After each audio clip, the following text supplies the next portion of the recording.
Hello, and welcome to another Medicinal Monday episode of the Alter Your Health podcast. I'm Dr. Ben. And I'm Dr. Susanna. And we are both naturopathic doctors who empower you to heal yourself through whole food, plant-based nutrition, as well as mind-body medicine.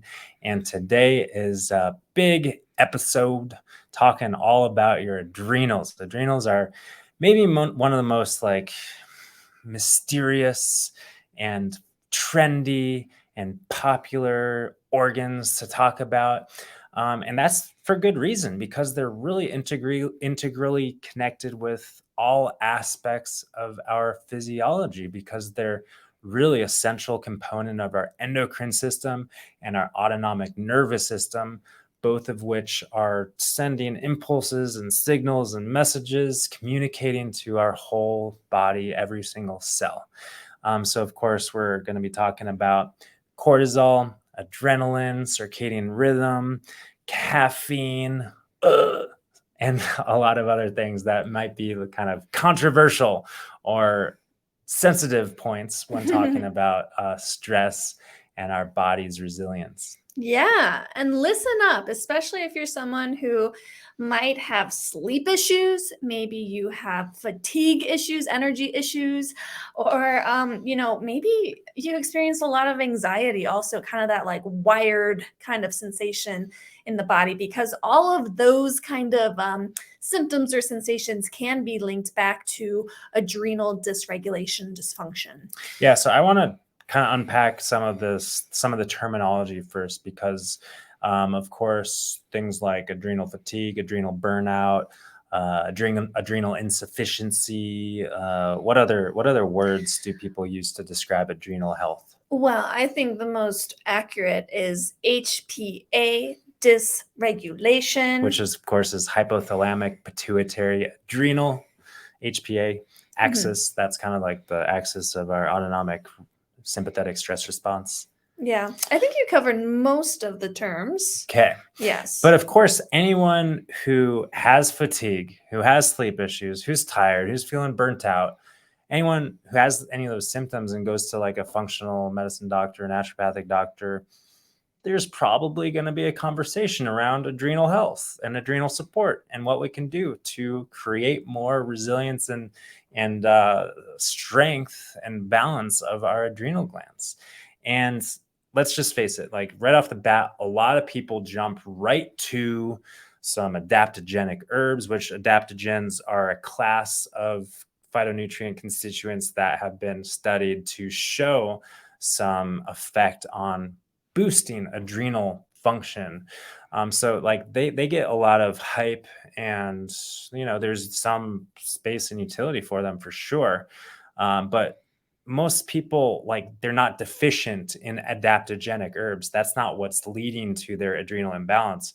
It's more of a deeper nutritional lifestyle mindset relationship kind of conversation that needs to be readjusted, and we need to look at things from a fresh perspective. So I like to we'll talk about that at the end if we've got time, the adaptogenic herbs, but I just want to put that to the side, even though that's generally, like I said, where most people start the conversation. Oh, let's give you some ashwagandha, let's get some eleutherococcus in there, and rhodiola and schisandra, and this HPA support. That's generally not what people need. Mm-hmm. Yeah. Right, exactly. Yeah, so let's talk about some of the basic kind of physiology of the adrenal glands to start. And we did throw out a term, HPA axis, or hypothalamic pituitary adrenal axis. And there is a connection between these three organs, or these three parts of the body, because the hypothalamus and the pituitary are both located in the brain.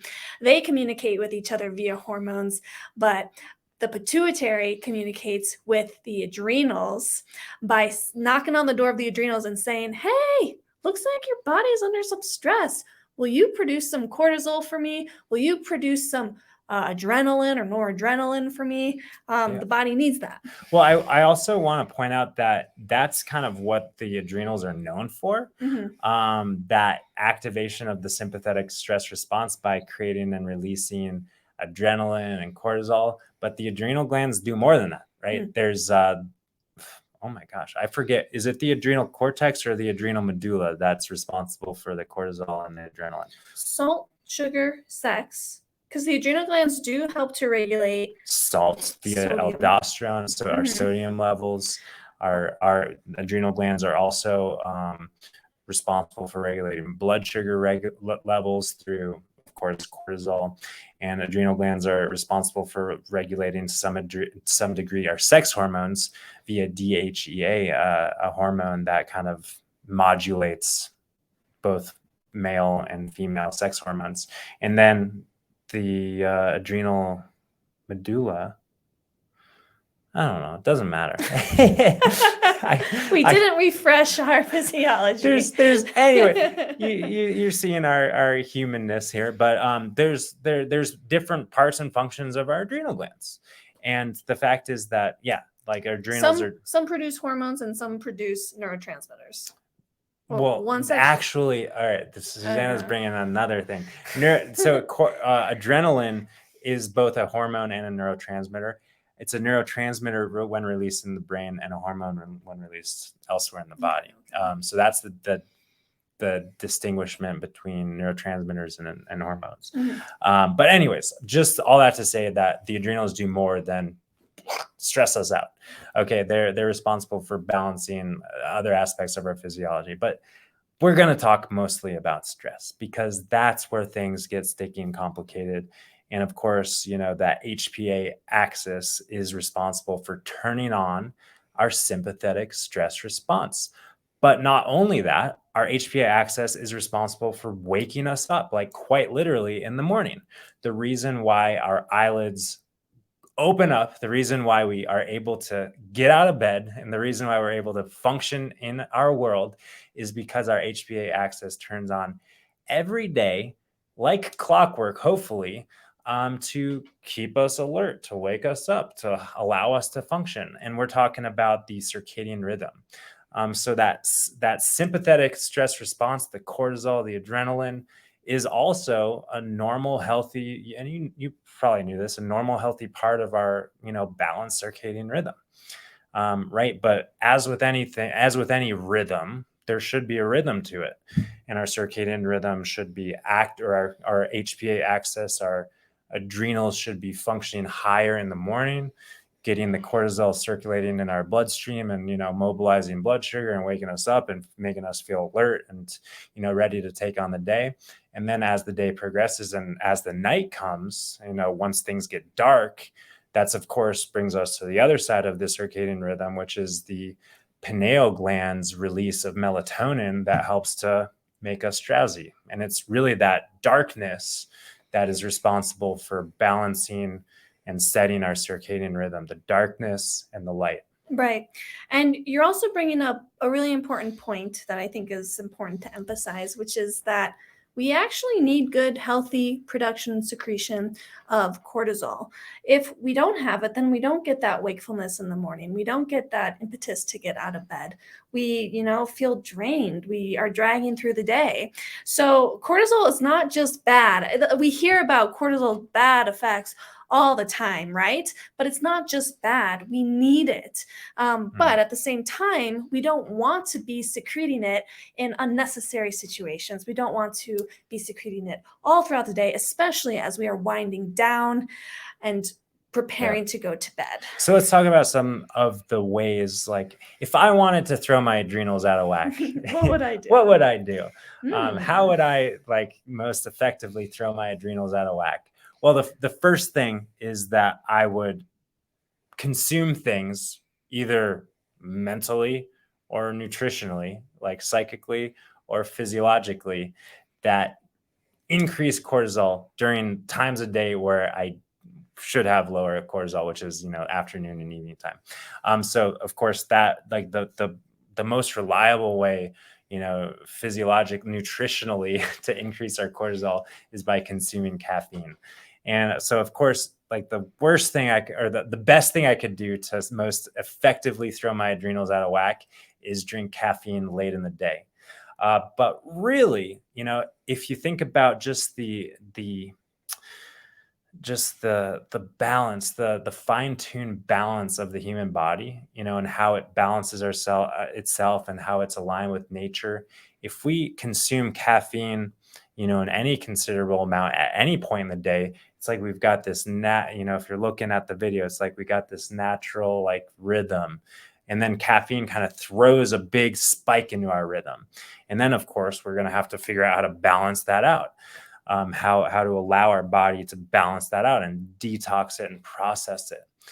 So of course, caffeine at any point in the day is just going to spike up our stress response, turn on our HPA axis, essentially kind of squeeze our adrenal glands, as some people might say, to release adrenaline, to release cortisol, which gives us the feeling of wakefulness. Of course, we know that that feeling is short-lived.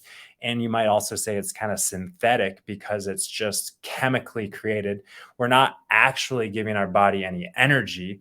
We're just giving our body the chemical, the molecule to kind of try to find energy somewhere, because what cortisol does is it helps to release or find sugar and break down, glycogen in the body to raise blood sugar.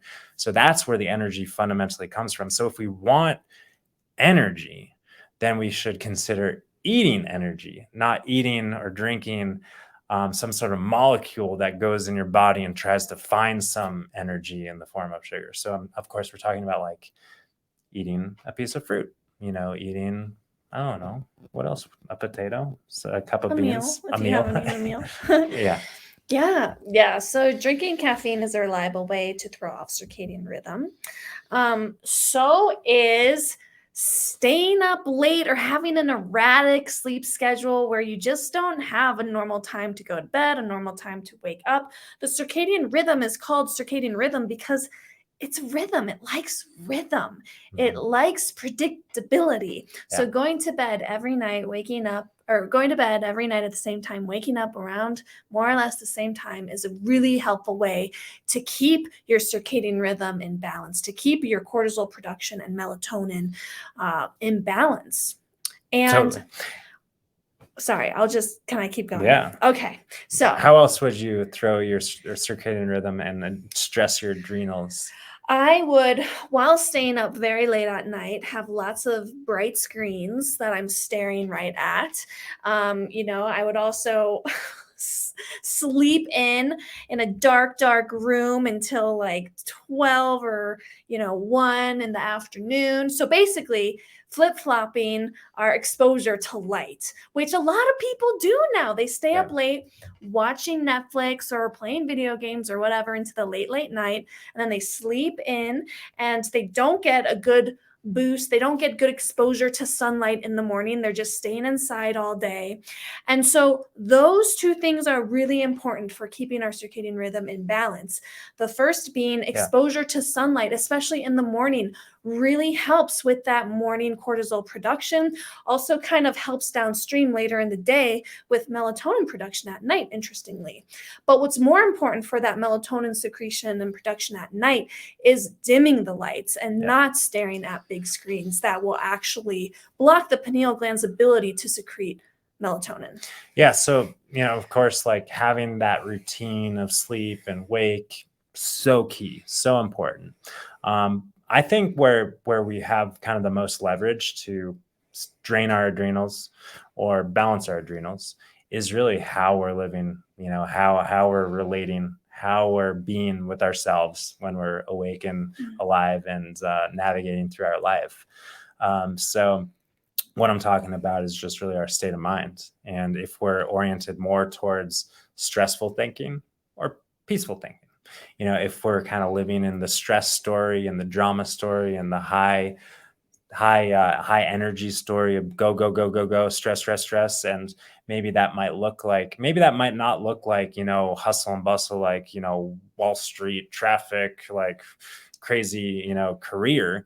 Maybe it looks like sitting on the couch but watching news or watching, action movies and playing video games and kind of like having that surge of adrenaline and cortisol just when you're like hanging out, and when you could be allowing your body to restore and relax and be regenerative.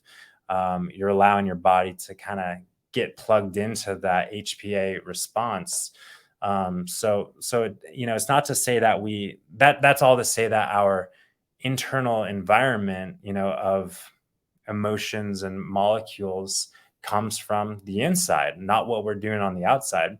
So I think a lot of people might feel, oh yeah, I'm really stressed. I know my cortisol levels are out of whack and my HPA axis is dysregulated and my adrenals are burnt out and fatigued. So I've got to like quit my job. I've got to like find a better relationship partner that allows me to feel less stress in the relationship, or I've got to buy a lottery ticket and win the jackpot so I don't have to worry about finances. So a lot of times we're kind of programmed to think that our solutions for our internal state are outside of us. And then that just leads itself to the perpetual rat race and hunt for peace and success and fulfillment, which is nowhere to be found outside of ourselves. It's literally a state of mind. And it might sound cliche, but it's 100% the truth. So that's to say that at any point in time, regardless of where we are or what we're doing, we have full access to peace. We have full access to a balanced, HPA regulated autonomic nervous system. We have full access to the parasympathetic branch of the autonomic nervous system that allows our body, that environment, to regenerate and heal and balance itself. Maybe it sounds kind of far-fetched and it's like, oh, I'm not there. Well, the fact is that I'm not there most of the time. Most of humans aren't there most of the time. That's what kind of, is the human experience. It's our vulnerability to get wrapped up in our thoughts and create that internal environment. And if, there's like this pandemic of stress, it's a pandemic of stress. So it's like everyone's got it. So it's like kind of infectious. It's like that's what's societally normal, to kind of be in this rat race mentality, be in this hamster wheel, be going, and be in this delusional outside in reality where we think that all of our fulfillment and peace is somewhere to be found outside of ourselves. But we've got to like break that cycle. We've got to disengage from that delusion and reaffirm a more empowering and true relationship with ourselves and the world. And that's one where we understand more deeply and, accurately and clearly where our internal environment is stemming from, which is our own dialogue, our own narrative, our own stories, our own thoughts, our own perception of ourselves in the world. Definitely. Yeah. Hands down, our relationship with ourselves and our thoughts is definitely at the root of probably 99.99999% of adrenal issues. And the other lifestyle factors exacerbate that, right? But yeah, it's like if we're in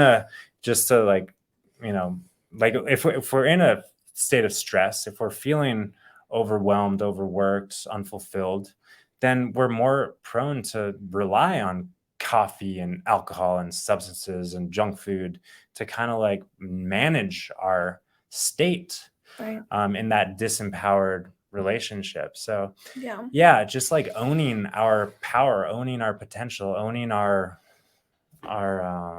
resilience, I think it's just such a great place to start, which again might feel far-fetched, and but at least like we can consider that as a possibility, right? Mm-hmm.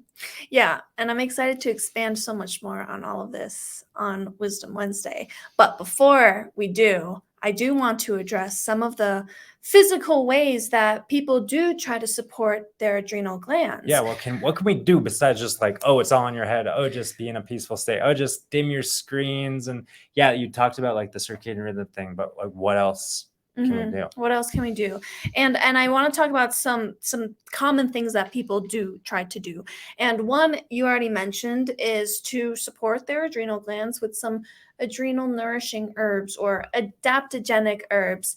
And it's just really important. Like, yes, there are times and places to use these adaptogenic herbs to help bolster the adrenal glands and support that adrenal function, right? But it's important to understand really how they're working, what they're doing, because they're not addressing the underlying cause in most cases. Many people can actually relate to these adaptogens as a band-aid while they continue their practices that work against the circadian rhythm, right? So there's no amount of adaptogenic herb that is going to make up for a chronically stressed out state of the nervous system. There's just no way. And so it's important to realize that. There's another application of herbal medicine, botanical medicine, that might actually be a little bit more helpful, which is bringing in some nervine herbs to help reestablish a good circadian rhythm. So, for example, if someone has a hard time winding down at night, getting restful sleep, bringing in some nervine herbs that really help to upregulate parasympathetic nervous system activity can be helpful as this tool, not as something to rely on forever once again, but as a tool to really help enter that healthy circadian rhythm once again. Yeah. So herbs, I wanted to talk about like more lower hanging fruit. I know, but I wanted to say, while we're talking about nervine herbs, that a tendency for a lot of humans that have circadian dysregulation is to, drink the coffee in the morning to feel alertness. And then at the end of the day, they need something to kind of, help relax them. And so then they turn to alcohol for that. Now, we might think of alcohol as this thing that calms the nervous system, but actually it works against you in regulating circadian rhythm because it actually has sorry, you keep poking my leg, so it distracts me. I just thought that there was a lot of others. I just had a different agenda. Sorry. I know, but can I just finish my point? Yeah, we've talked about coffee and alcohol so much, but okay. Well, one of the metabolic breakdown products of alcohol is acetaldehyde, which is a neuro stimulant. So that can actually wake people up in the middle of the night, disrupting their circadian rhythm even further.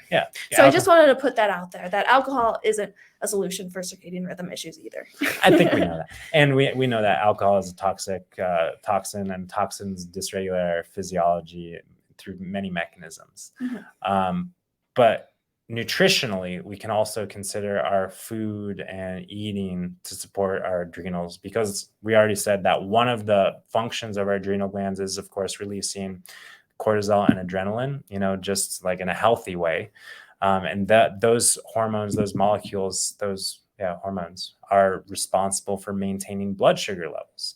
So if we have blood sugar imbalance, either from starving or fasting, prolonged extended fasting, or from insulin resistance, then we're going to put an additional strain on our adrenals. Like, the intermittent fasting thing is so healthy and helpful, extending that overnight fast 13, 14, 15, 16 hours or so, very helpful. But if our adrenal glands are strained and we're thinking like, oh, I've got to like be fasting all the time, then our adrenal glands are strained even more, trying to maintain energy levels while we're not eating. So, I think that balancing adrenals, and nourishing adrenals kind of goes way ahead of like metabolic health, if we were to prioritize like what's important. Of course, we can do, and we do both at the same time. But again, we can't like shoot for optimizing metabolic health with the consequence of sabotaging our adrenals, so that's an important thing. And I was also going to talk about like, hydration and mineral balance. And because we talked about how sodium is so important for regulating sodium concentrations in our blood and body, is one of the main functions of our adrenals. So if we're suboptimally hydrated, if we have suboptimal electrolyte balance in our body, another further strain on our adrenal function. So everything kind of comes together, and the adrenal glands is kind of this central organizing piece, and we don't want to put too much strain on them. And then, of course, there's the conversation around exercise. It's like, well, yeah, we know that physical activity, movement daily is so important. But what if we're overdoing it? of course, if we're overdoing it, we're going to be wiped out, or we're going to give ourselves more physiologic stress, and our adrenals are going to suffer. So there's always a balance for, like, it's not to say that we shouldn't do high endurance, or high intensity endurance activities and stuff like that. But when we do that, we've got to balance that with high intensity restorative activities, hydration and nutrition and chilling and an Epsom salt bath and like all of those things that are going to recharge your batteries. So key. And most importantly, I actually like how we're doing this, Ben, because we started with the least important things and we're like slowly working towards the most important things. Cool. Most importantly, getting good sleep and maintaining that peaceful state throughout the day as best as we can as human beings on this planet, right? And I think that's what we're going to talk about on Wednesday, on Wisdom Wednesday more. But that's really the medicine for the adrenals is restorative practices, good sleep, good state of mind. Yeah. And I just also have to say that mixed with that, our breath, our breath, we've talked about it before, how our state of breath and our breathing practice, however we're engaged with it, whether consciously or not, really does influence the state of our autonomic nervous system. So again, if we were wanting to put our adrenals under strain, we would be breathing through our mouth into our upper chest in kind of a hyperventilated, like, panting sort of state. Like that's how we would create more stress in our body. If we wanted to give our adrenals the environment to restore themselves, to relax, to take a break, to balance, then we would emphasize the diaphragmatic exhalation, where we're letting everything go and really lengthening that exhalation in through our nose, out through our nose, a sigh, if you will. So we're really letting it all go, not only kind of respiratory wise, but hopefully also kind of mentally, where we can let it all go in one simple exhalation. So that really does play a powerful role in modulating our autonomic nervous system, and as a consequence, our adrenal function. And yeah, we'll talk more about the Wisdom Wednesday kind of mindset component in a couple days. We'll see you then. Looking forward to it. All right. Peace and love, you guys. Bye for now.